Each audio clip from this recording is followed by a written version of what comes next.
Happy 2022, everybody. Please accept my sincerest wishes for a happy, safe, and healthy new year for yourselves, for your families, for your friends, for your loved ones. I hope that you're able to make this one of your best years ever in whatever it is that you do. This video, I don't like to do a lot of these because they tend to bore people, but it's time to talk about what's going on both on the channel and off. There are some big changes in the offing, including stuff that's just happened in the last 24 hours that I want to kind of convey to you guys to let you know what's been going on and what will be going on, not just on YouTube, but just in general. So I hope that you'll stick with me. I'll try and make this 10 minutes or less so I don't bore you completely. So the first thing is thank you very much for watching the 2 Madden videos that I posted this past week. The video about Coach Madden that I posted, just talking about my connection with him, and then the Let's Play video that I did on John Madden Football, which was a very close game that I did not expect to win. I appreciate that. Those were very meaningful videos for me to do because I've been alive long enough where I've seen Coach Madden coach. I've been through his broadcasting career. He helped get me into football, and through all of his video games, with the exception of Madden 22, which I have not played because I don't own a modern console. But other than that, Madden has been a very important series in my life.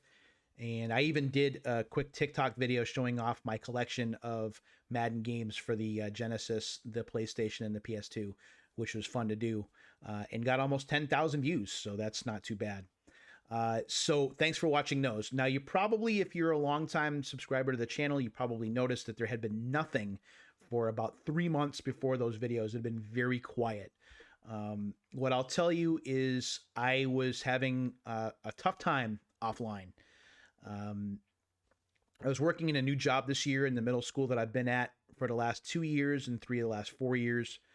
And the job was not working out. It was stressing me out for a variety of reasons.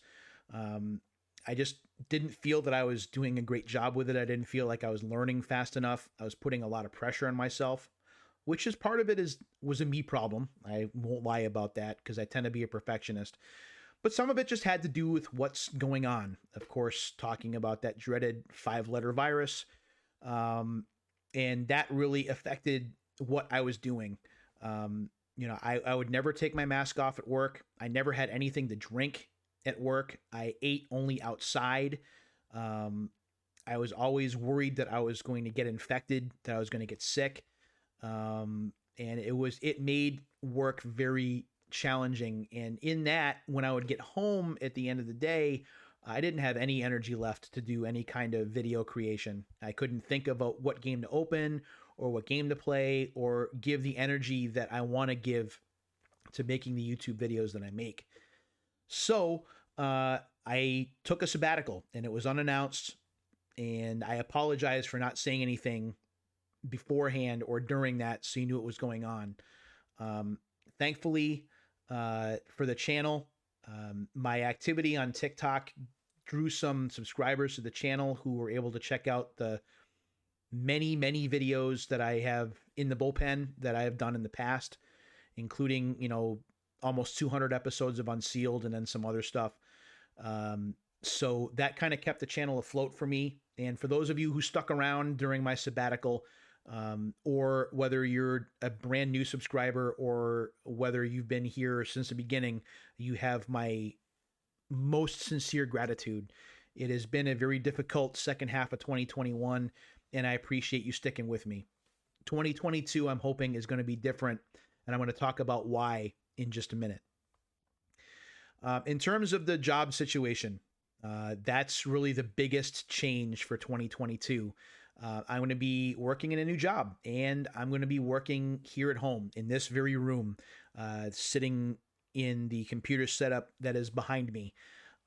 I got a job for a healthcare company. I'm not going to give specifics because there are social media policies about that. What I will say is I'm going to be doing a call center like job. So I'll be talking to people on the phone all day long for 8 hours. And it's very rigid. If you've ever worked in a call center before, you know that everything is based on time, like to the minute. So I have to make sure I'm logged in on time. I have to make sure that I go to and return for my breaks on time. And I have to make sure I try and finish my shift as close to on time as possible.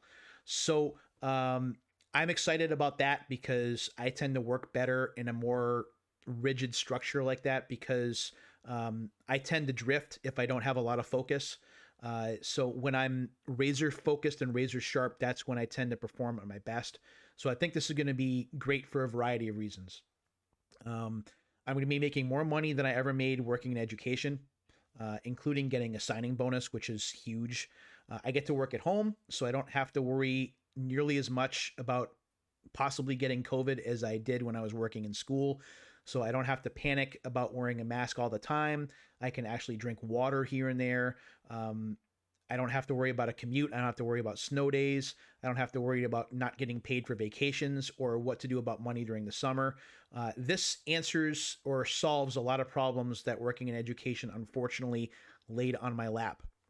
While I have always loved working in education since the very first day that I started, the very first class that I substitute taught back in September of 2016, there were some definite disadvantages that were getting harder and harder to work through. The low pay, the COVID situation over the last year or so, which has been very trying. The constant changing that I went through, while I enjoyed the various changes, like it was very difficult to adapt because I always felt like I was doing something different. And then this year I finally found that different thing that I just didn't gel with, that wasn't working out, that was stressing me out more than being enjoyable, and I never had that before. So I'm working a new job. It starts on January. It starts in late January. The sad thing to report is that I had gone into the Christmas break having told my boss that I was going to be working until I was going to be giving a full 2 week notice. But I had to go back on my word. And I resigned yesterday, the 31st of December, effective immediately. So I'm not going to be returning to the school that I was working at. I am done. The only time I'll be going back would be after school hours to get my belongings and to turn in my keys and my badge. It was a difficult decision to make, but it was one that I had to make for my health, for my peace of mind, and was partially driven by the fact that an acquaintance of mine just passed away due to COVID, and he's younger than me, and that really made me take stock of what it is that I'm going to be doing and how I would proceed with my life, what my priorities are. So, to those of you who have worked with me in the past, either as a student or as a staff member, a fellow teacher, whatever it is, I have been honored. I have been flattered. These have been some of the best years of my life in terms of a job.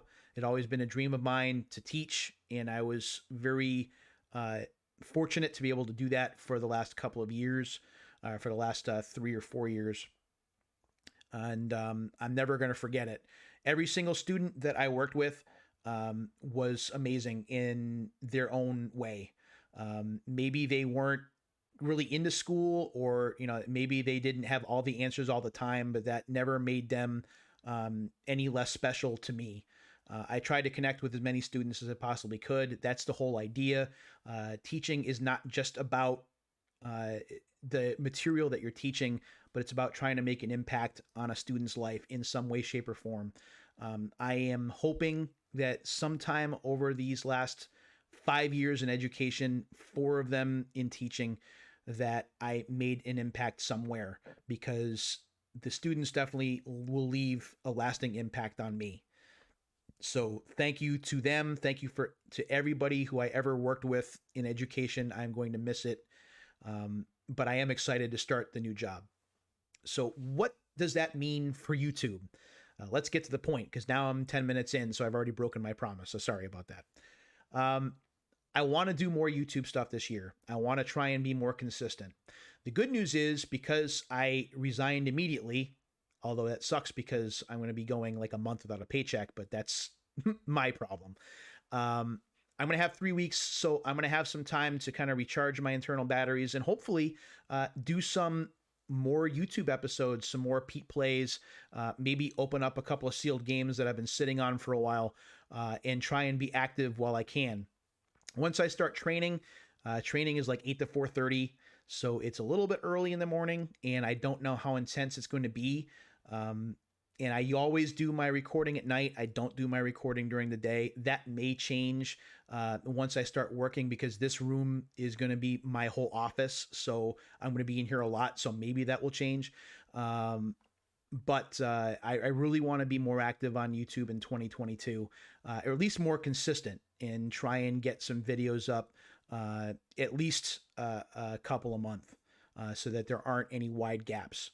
So that is my main goal with YouTube, is to try and be more active and to not have the kind of year like I had in 2021 where I was silent for like 3 months. That I do not want to have happen, because I can certainly make a video. I just need to have the creative energy to do it. And I think with this new job and this new outlook and a lot less stress, I certainly think that that is achievable. When I'm not on YouTube, I'm on Twitter all the time. I've set it myself a Twitter goal for this year that I am going to be positive, and I'm going to talk about things that I like to talk about. No more complaining about NFTs and DLC and stuff in modern gaming that I can't stand, because I'm out of that scene. With the exception of the Switch that I have, which I play a ton of games on, I don't have an Xbox Series X or S, and I don't have a PS5, and I'm not getting any of those. I don't have a PS4 anymore. I don't have an Xbox One anymore. I am done with that. I have my Switch. I have all of my retro stuff from NES on up to Wii and Wii U. So I have a ton of stuff to be able to play, and I'm just going to focus on the stuff that makes me happy. I turned 50 this year. I turned 50 on April 22nd. Believe it or not, this guy right here, provided nothing happens between now and then, and I can't guarantee that it won't, but if I make it to April 22nd, which is a Friday this year, I turn 50. And that is very special. So I want to make sure that the lead up to that and then the ramp down from that, I'm doing stuff that's positive, that makes me happy. That is really what this year needs to be about, is getting back to doing stuff that makes me happy, that minimizes stress, that I like doing. I like doing YouTube. I like doing Twitter. I love doing TikTok, which I've been doing now for about 7 months. And somehow this old man has 4,000 subscribers, or 4,000 followers. I don't know what I've done right, except to just do nothing but talk about retro stuff. But I think that's what's driven my my Twitter decision, is that if I stick with stuff that I like and stuff that I know a lot about, that I think I'm going to get more followers that way and better conversation that way, instead of talking about depressing stuff or stuff I don't like, or getting angry and doing like the angry old man bit. Everyone does that. It's done to death. Everybody has a hot take. I think I just need to step back and do stuff that I really enjoy doing. So that's my goal on social media. And I also have 2 blogs that I haven't even touched in like years, even though they keep auto-renewing. So maybe I need to do something with those. My big goal for this year, over the next 4 months, and it's probably going to start, it have to start right around Valentine's Day, is I want to do a series that's going to likely be on Twitter of 50 games that made me. So I would pick 50 of my favorite games of all time, and I would write blurbs about, I would identify the game, I would show like a screenshot, and I would write about each game each day during the week. I'm not going to do them on weekends because I want my weekends off. I want to be able to do that. I think it's a goal that's very attainable, and I think I'd have a lot of fun doing that. I'm still undetermined how I'm going to do it, whether I'm going to do it on Twitter or whether I'm going to do it on one of the blogs that I have. But either way, that is a big priority, something that I want to do this year to kind of ring in the big 5-0.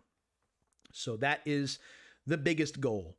Once I turn 50, and I've already informed family and friends about this, I've done it in years past, but I'm doing it this year. Most importantly, I'm going to have a wish list of things this year. and they're only going to really be two major things on there. Because I haven't been able to find them anywhere, and I don't go out game hunting anymore because, you know.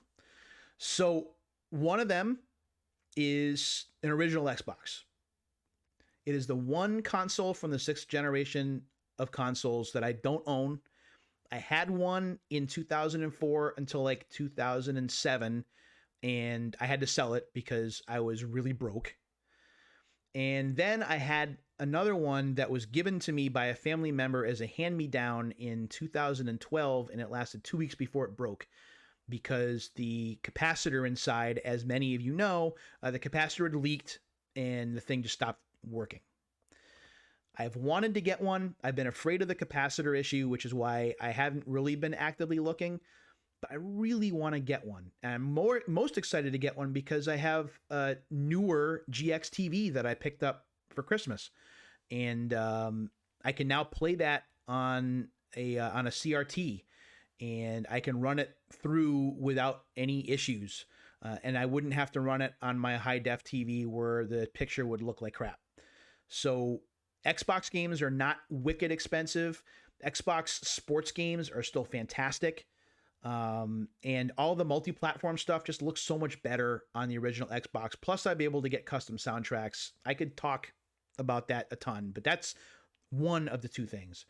The other thing that I'm hoping for on this wish list, because I haven't been able to find it, is a top-loading NES.